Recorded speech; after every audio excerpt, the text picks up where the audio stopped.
The Secret Solemnity Sutra says, the 10 stages, flower garland, Kimnara King Great Tree, supernatural powers, Srimala, and the other sutras all derive from this sutra. Thus, the Secret Solemnity Sutra is the greatest of all sutras. The Great Cloud Sutra states, this sutra is the wheel-turning king among all sutras. Why is this? Because in this sutra is set forth the doctrine of the constancy of the Buddha nature as the true nature of all beings. The Sixth Paramita Sutra says, all the correct teachings expounded by the countless Buddhas of the past and the 84,000 wonderful teachings that I have now expounded may as a whole be divided into 5 categories. First, sutras, the Buddha's teachings. Second, Vinaya, monastic rules. Third, Abhidharma, treatises. Fourth, Prajnaparamita, the teachings of the perfection of wisdom. And fifth, Dharani, mystic formulas. The works in these 5 collections will instruct sentient beings. Among sentient beings there may be those who cannot accept and abide by the sutras, Vinaya, Abhidharma, and Prajnaparamita, or there may be sentient beings who commit various evil acts such as the 4 major offenses, the 8 major offenses, or the 5 cardinal sins that lead to the hell of incessant suffering, or slander the correct and equal sutras, or are Ekanthikas who disbelieve Buddhism itself. In order to wipe out such crimes, give quick release to the offenders, and allow them to enter into nirvana at once, I preached for their sake this collection of Dharanis. These 5 divisions of the Dharma are compared to the flavors of milk, cream, curdled milk, butter, and ghee, respectively, with ghee as the finest. The division containing the Dharanis compares to ghee. Ghee has the finest and most subtle flavor among the 5 substances enumerated above and is capable of curing various sicknesses and easing the minds and bodies of sentient beings. Similarly, the Dharani division stands foremost among the 5 divisions of the teachings, because it can do away with grave offenses. The profound Secret Sutra states, at that time Bodhisattva superlative truth appearing addressed the Buddha, saying, World-honored one, in the first period of your teaching when you were in the forest sage ascetics gathering, or a deer park, in Varanasi, for the sake of those who wished merely to seek the vehicle of the voice hearers, you expounded the doctrine of the 4 noble truths, in this way turning the wheel of the correct law. This was a very wonderful thing, a very rare thing. No heavenly or human being in any of the countless worlds had ever been able to expound such a doctrine as this before. And yet the wheel of the law that you turned at that time left room for improvement, left room for doubt. It was not yet final in meaning and offered ample opportunity for dispute. Then, world-honored one, in the second period of your teaching, for the sake of those who wished merely to seek the great vehicle, you taught that all phenomena are without distinctive natures of their own, that there is no birth or death, that all things are basically in a state of quietude, and that the nature of beings as they exist constitutes nirvana. You turned the wheel of the correct law, although you did not reveal the whole truth. This was even more wonderful, an even rarer thing. But the wheel of the law that you turned at that time left room for improvement, left room for doubt.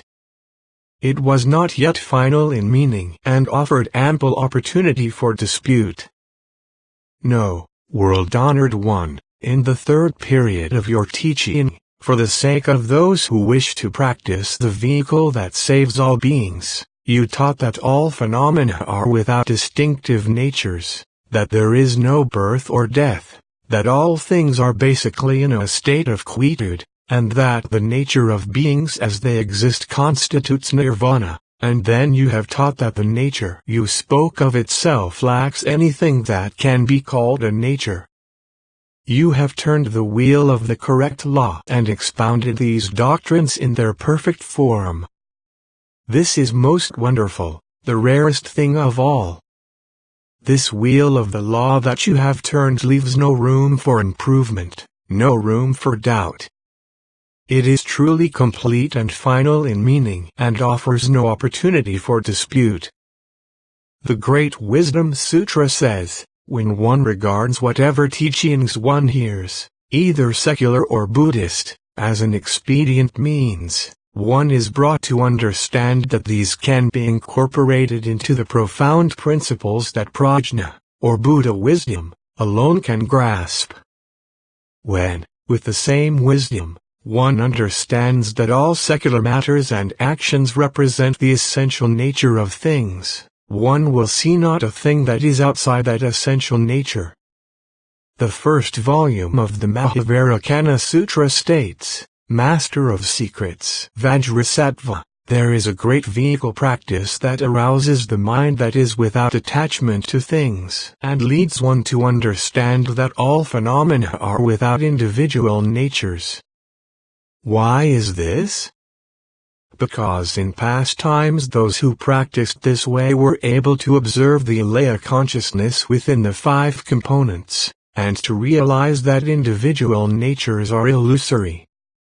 The same sutra also says, Master of Secrets, these men in this way cast aside the concept of non-self and came to realize that the mind exists in the realm of complete freedom, and that the individual mind has from the beginning never known birth or death.